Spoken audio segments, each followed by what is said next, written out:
January 12th, 2013, and we have our agenda here today, and we have a few things that we have to go over.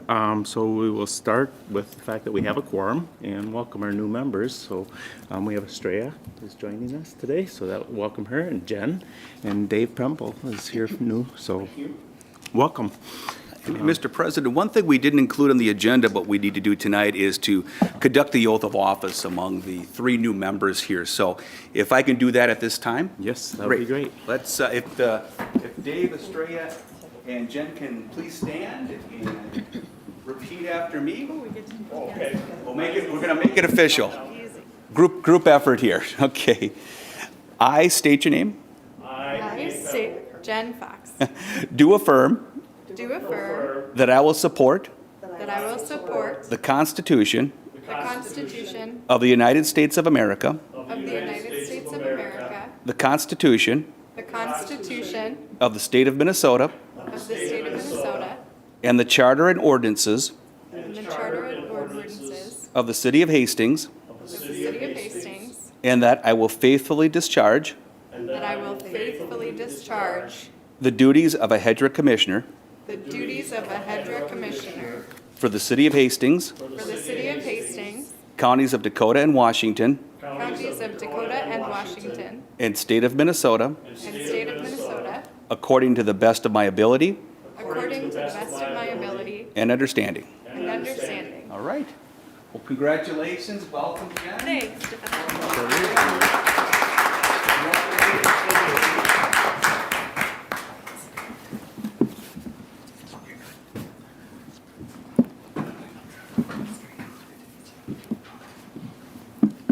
Okay, well, congratulations, and now we have a quorum. We do. So first we'll review our minutes from December 8th and ask if there's any additions or anything we need to remove. And if everything's good, ask for a motion to approve. So moved. A second? Second. All in favor, say aye. Aye. Opposed, and that carries. And the next item we have on our agenda is our bills. So, John, did you want to go over those tonight for us? Sure, I'll give a review of the bills we had from last month. Probably the most significant on there is a $39,000 bill for clean vapor for the Confluence with an asterisk after it. We did pay out $39,700 on that bill. However, we were reimbursed all but $1,200 of that from the Confluence development. This was for some of the vapor intrusion mitigation work within the building. So Confluence paid the majority of that bill here. Other things on there, legal bills and some electro watchman bills that we have for the ALC at 213 Ramsey. So I can stand for any questions. Any questions for John? Just curious, where did the credit from the Confluence go to? Say that again, Where Commissioner? did the credit from the Confluence go to if they were paying us back for? Yeah, we had a contract with them for reimbursement, and they've already provided us that check. In January? Yes. Okay, thanks. Just looking for a motion to approve the bills. So moved. And a second? Second. All in favor, say aye. Aye. And that carries. And next item we have is the election of officers and appointment of our new officers. So, Okay. I'll go through a review of what we have before us tonight. We have 3 officers that are elected from the commission members that are citizen members. So this would exclude the 2 council members that are serving on HEDRA. So we need to appoint a president, a vice president, and a treasurer. And these are to be elected among all the HEDRA commissioners here. Those individual positions can be voted on individually, or one person can make a slate for multiple or all if they so choose to do so. Along with that, there's also some appointments of staff members, appointing Eric Moss as our secretary. Chris Miller, who serves as our finance manager, would be the assistant treasurer, and then to designate Corey Land, our city attorney, and Andrea McDale-Paler as our legal counsel. So that's the actions we have before you tonight. The questions of who to appoint for president, vice president, and treasurer, leave that open for questions or motions from the body itself. And Bruce, anything more that you wanted to add to that? Just you know, it's been fun being here, but I'm ready to move on, so. So I would look for, you know, I think in the past, we've always had someone that was, kind of rotated it through, so I think Peggy, I would make a nomination for Peggy to be our next president. Second. Okay. Are we going to do this individually or? We have to gonna vote on it do officially. together? If we want to do it together, I will nominate Commissioner Johnson as vice president. And I will nominate Commissioner Benson as our treasurer, or Anderson as our treasurer. I'll second that amendment to the motion. All in favor of that, say aye. Aye. Opposed? And that carries. And I'll use this once. One last guy moves over there, and then one other piece of unfinished business there, as far as the other appointments for Moss, Ida Miller, and then the attorneys, if someone could make a motion for those. So moved, Your Honor. Second. You just- Is it me or you know? It's you, you have the gavel. Handed the gavel over, President. Right. Any discussion on that? All in favor, signal by saying aye. Aye. Any opposed? Okay, count. Carries. All right. Moving on down the list here, we've got authorization of banking signatories. This would be naming our president, treasurer, and assistant treasurer on the resolution. We would obviously fill in the names of who was just appointed to those positions, so looking for a motion on that.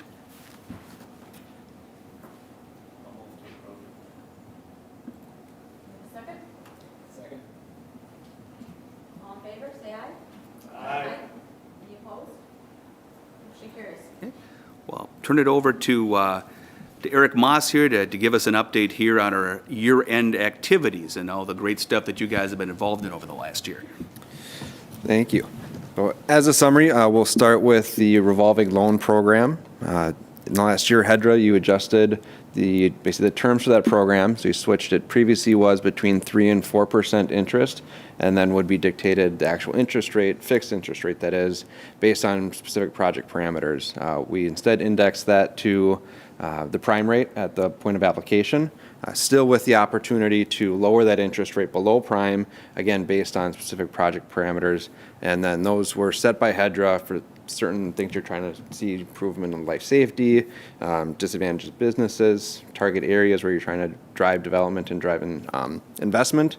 So again, still an opportunity for those seeking gap funding through HEDRA to get a subprime interest rate on their loan. You had one loan get paid off. That was for about $4,400.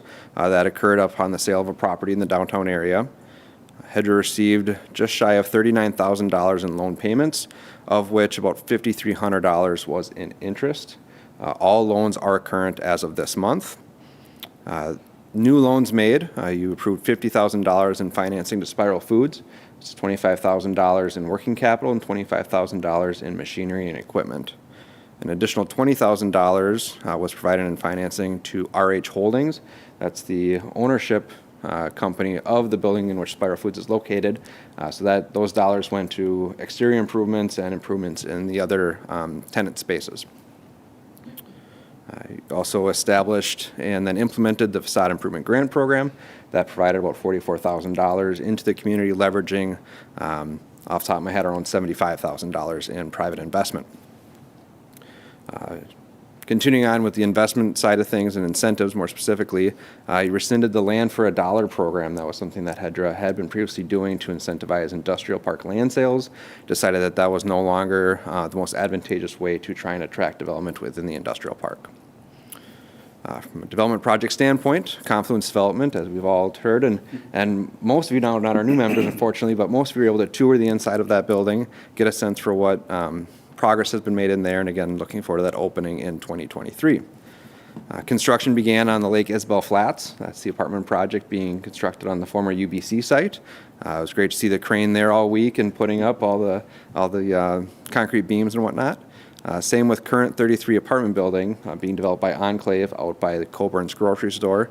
You can see if you go out there that they're heating the ground, they're keeping everything moving. So it's great to see that they're not taking the winter off, but instead pushing forward with construction. Jersey Mike's was constructed and is now opened. as well as Intech Plastics. That included an application and ultimately receipt of $1.8 million in state funding through the Minnesota Investment Fund and Job Creation Fund. Staff continues to work with Intech on those implementation really of those funds that have been approved. Industrial land sales, back to Intech. You approved 3.1 acres to be sold to Intech to support that expansion. You also hired Rocos Advisors to increase the marketing efforts of our 50-acre industrial site. Rocos will be at your meeting in February to give an update with what they're hearing in the marketplace. For the downtown land use study, that's something that HEDRA commissioned and had completed in, say, late 2020, early 2021. In terms of implementation of that plan, sale of the former UBC site for development back to the Lake Isabel Flats project. You also sold the UBC building itself, so we sold the dirt and the building separately as a way to garner additional funds for HEDRA. You also established tax increment financing district number 9, again in support of the Lake Isabel Flats development. So that was a mouthful. Anything either our former president or any other HEDRA commissioner wants to discuss or comments regarding the 2022 year-end report?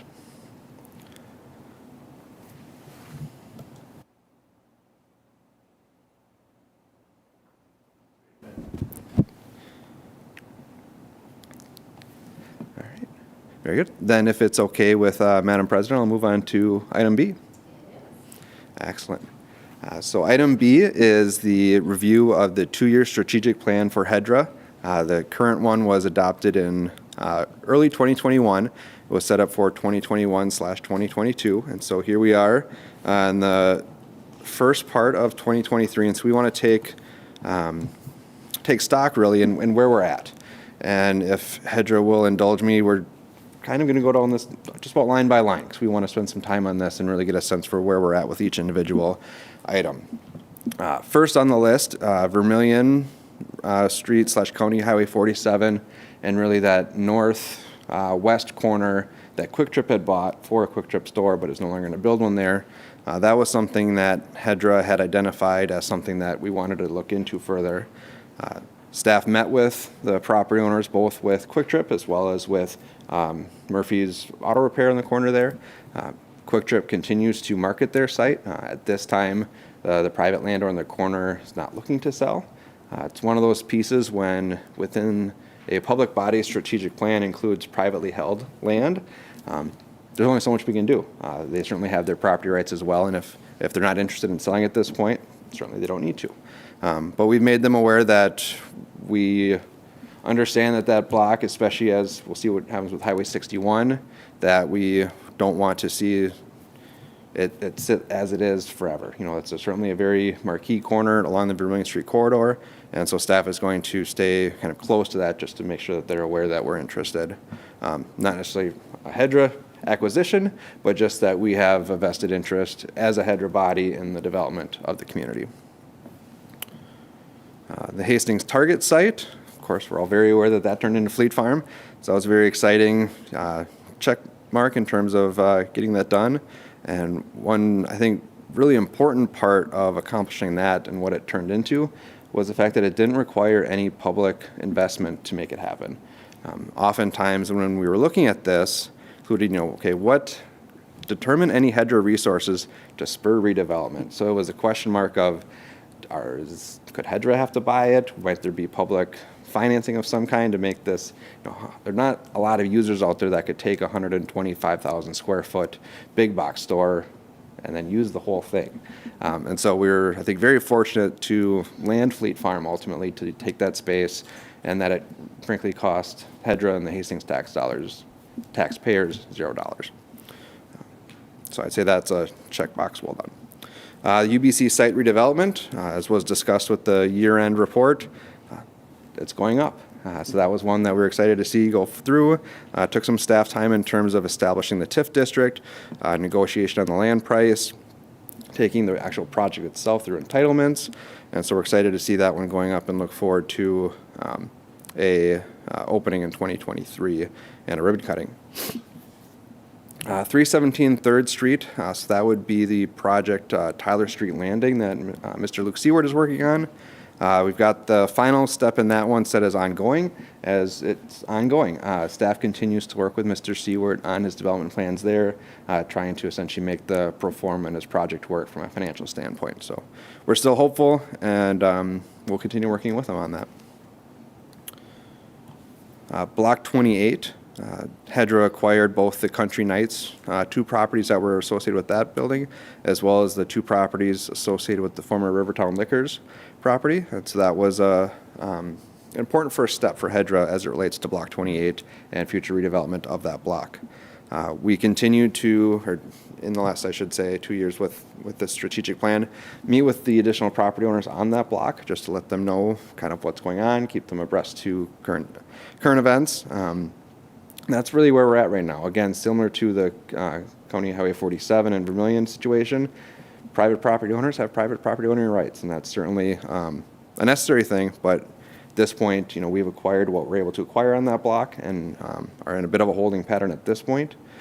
Once there is, further momentum on that block, then we would look to partner and actually figure out what that development might look like. But at this point, we've at least made strong progress in terms of getting a foothold on that block. And really what prefaced that was the fact that there was property available for sale, right? It was listed for sale, and HEDRA jumped at it. Block 1, this would be the land just north of the Art Space building. HEDRA had a purchase agreement in place for that development with Mint Development. They worked on that. Ultimately, they were unable to move forward with executing on that purchase agreement. And so we're kind of back to the drawing boards on what to do with Block 1. But that's something that we'll look forward to in terms of updating, looking at really that entire eastern edge of downtown and how might we accomplish really a number of initiatives on that east side of downtown. Coney Crossroads, this was another one where HEDRA didn't have any land ownership over there, but still, again, a vested interest in seeing development in the community. Staff met with a handful of developers, ultimately Enclave Companies being one of them. They connected with the property owners. A deal was struck, and now a building is being built. And so we're excited to see the first of 2 buildings begin to be constructed on that site.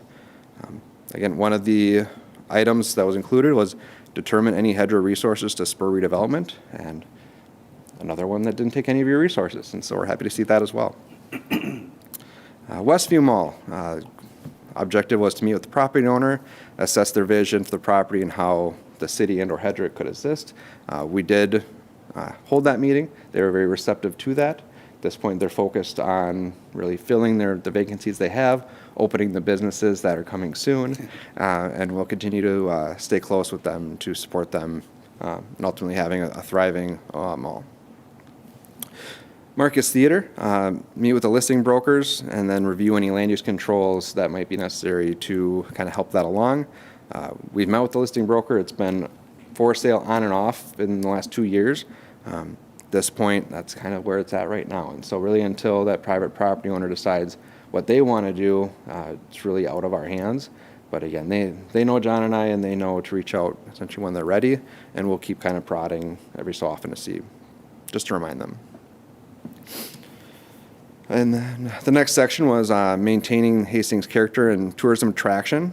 So in the downtown, we were looking to have an architectural assessment done to look at all the historical buildings and figure out just exactly what's wrong with them and how to repair them the correct way.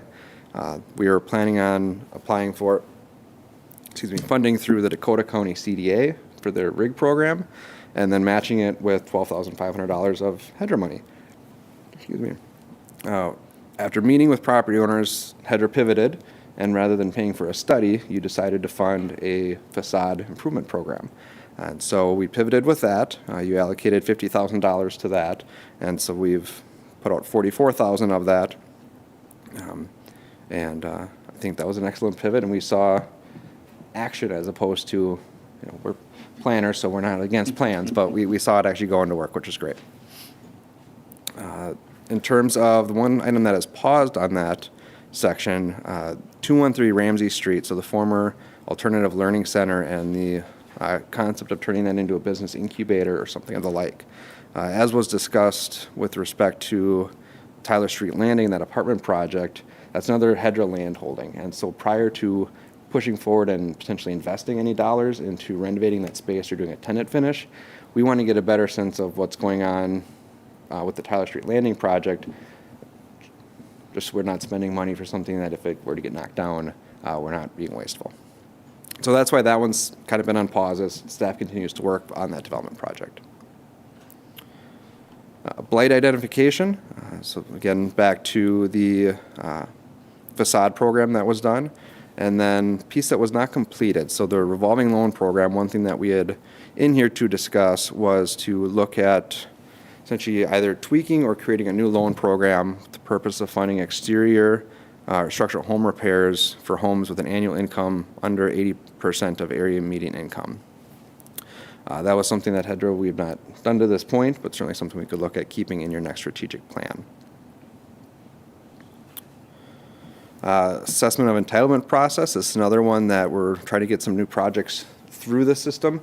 That way they've been through both the, okay, how did it go with finding the site? Then how did it go with actually getting through the entitlement process? How did it go with getting it built? So they've kind of seen a full life cycle of, frankly, working with the city of Hastings. So then we can go to them and say, okay, you've been A to Z. Now let's talk about it, as opposed to getting just a little snippet of, okay, we got through city council, but we didn't build it yet. And so that's why we have not started that yet, but we've got a handful of projects now that are very close, and it's look to begin that probably this summer. And incentive programs, that was something we did touch on, we did complete. So you looked at, we updated all the handouts based on your updates, interest rates and the like, and then we got rid of one, the Land for a Dollar program. The BR&E visits and business drop-ins, the goal of 10 each year for the BR&E visits, and then 100 drop-ins for the businesses. We completed 12 BR&Es in 2021, but just 6 in 2022, and then 104 and 131 respectively on the business drop-ins. We did have 2 additional BR&Es scheduled in 2022. However, one was canceled due to a sickness, and then another was canceled due to inavailability of members to attend, unfortunately. But we look to kind of kickstart that again in 2023 as staff time should be freeing up a little bit more. That was a mouthful. And so at your meeting in February, we're going to be asking HEDRA to start to look and start to craft a new strategic plan. So we wanted to go through your 2021-2022 plan, especially for the newer members on the board, to kind of get a level set of, okay, where have the priorities been, what are the projects been in the last 2 years, what has been accomplished, what still needs to be accomplished. Do we think that that's still viable and important? Do we want to keep it on there, or do we want to start fresh? We're not looking for any feedback or ideas tonight, but we did want to go through this, plant this in your heads, give you all a month to think about it, and then we'll come forward. We'll do a workshop afterwards, and then any discussion during the meeting.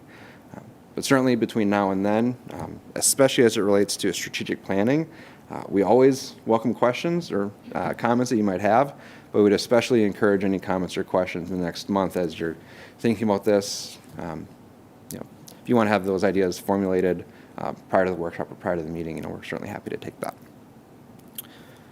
And now I'll be quiet. Are there any any comments or questions? I guess I'll ask just off the shoot here now. Well, I would comment that I did see the video of you going through downtown and going to each building that we gave a grant to. And I think it was really nice to visualize, at least for me. I mean, we heard from your reports, we did this, we did this, we did this. But for me to actually see it, and, that nicely done. That's, I guess, is what I'm coming to. Yeah, So, yeah. big shout out to HCTV on that one. They made that Yeah, happen. if somebody hasn't seen it, go to HCTV and take a look at Mr. Moss going through the projects in downtown. So I thought that was really great. Anybody else have a comment?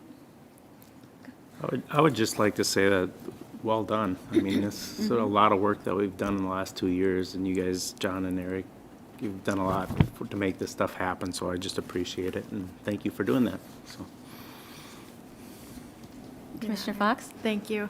I would like to echo that. Thank you both for all of your incredible work. I would like to highlight the BR&E visits, as well as the business drop-ins. From the business community, I've heard incredible feedback about that, and people really appreciate seeing both of you. Eric, I know you work really hard to make it to businesses, so thank you for being present and for really focusing on development and retention of businesses in the community.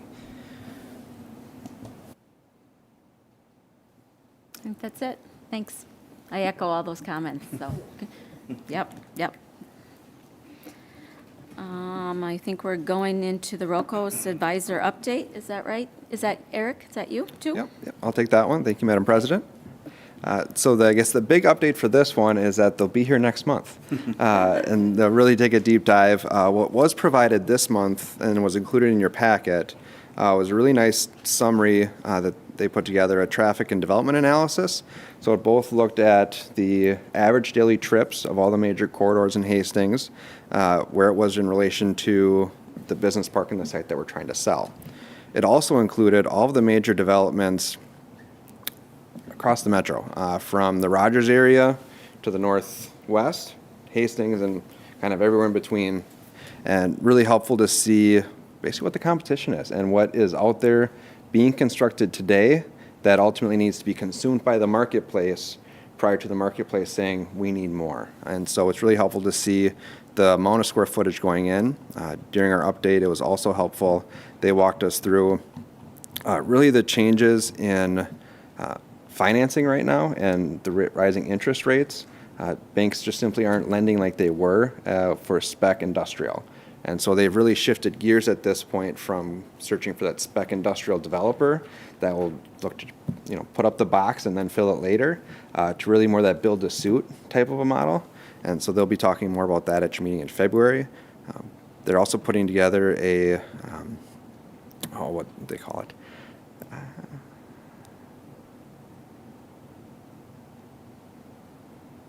A labor study that'll also be ready this month, will be available for you in February.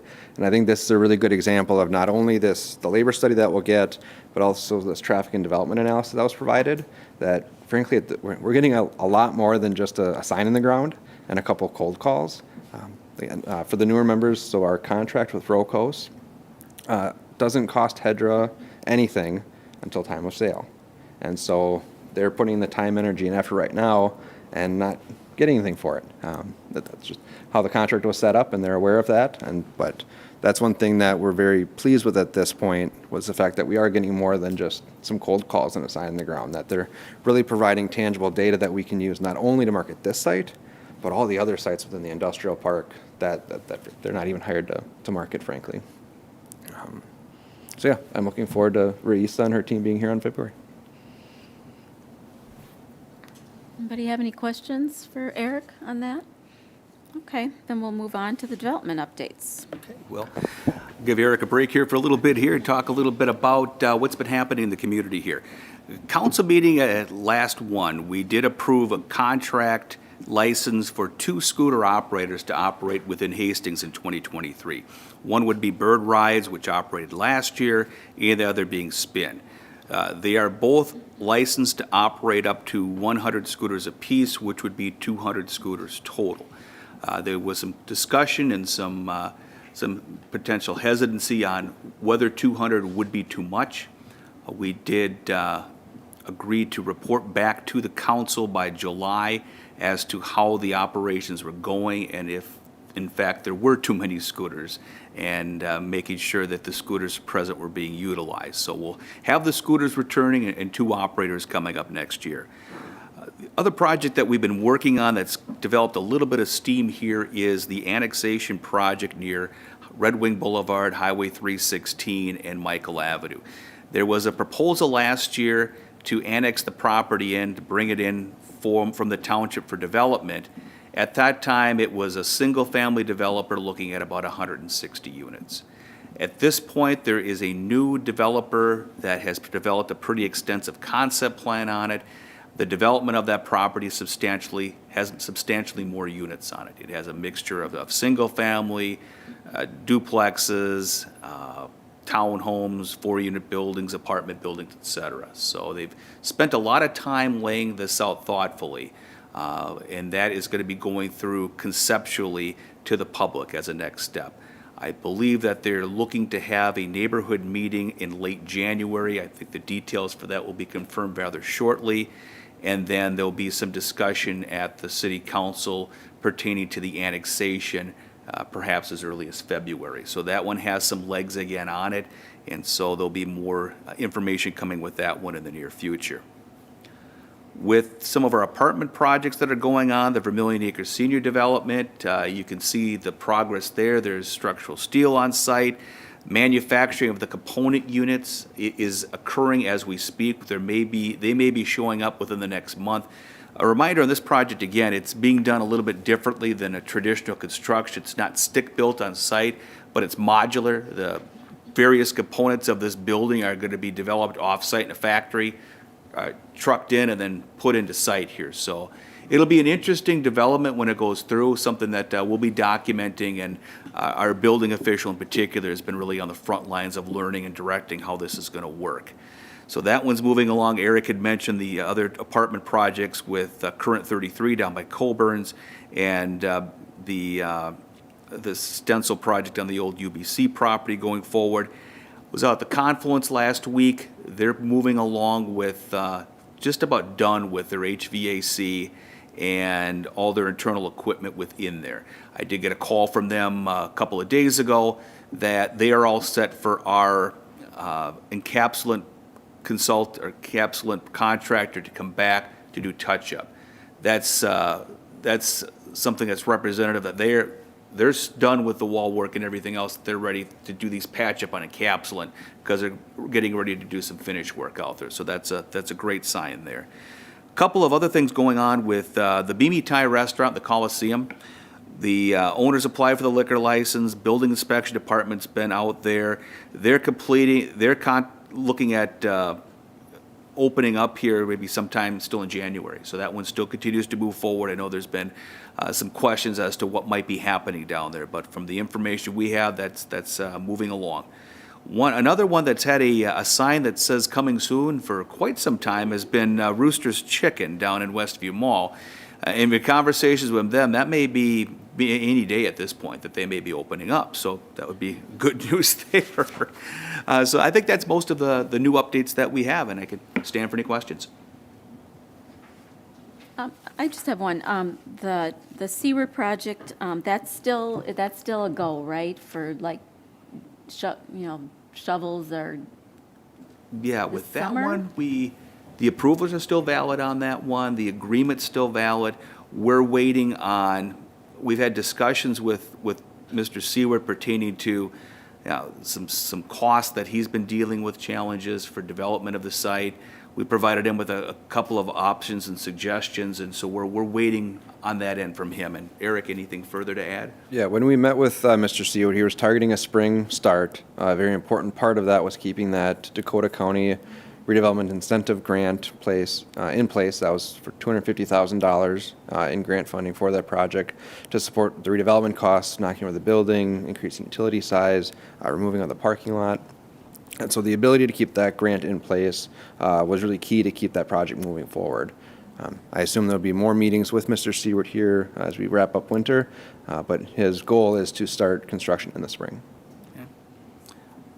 And I do have one other modification I forgot happened earlier today. At 315 Pine Street, the former Thorwood Inn, the fire damaged house at 4th and Pine. Our building official and heritage preservation individuals met with the owner today to get a better idea of what's going on here. The last time we'd spoken to him late last year, we were awaiting architectural plans to be developed so that there could be some cost estimates completed and dates established for renovation of the building. We hadn't seen anything, so met with him today. He's promised to get those to us by the end of February. We've told him that we've spent a long amount of time and patience in the building itself being vacant for so long. Granted, he's the third owner of the building, so it's not all been on his shoulders, but the reality is the building's been vacant for a long period of time, and people's patience are running out. So told them we have the ability to take action, to compel things to happen. if he can't do it on his own. We would like to be able to still work with him, and we still have a good relationship. We're just, like everyone else, I think, in the community right now, anxious to see something happen.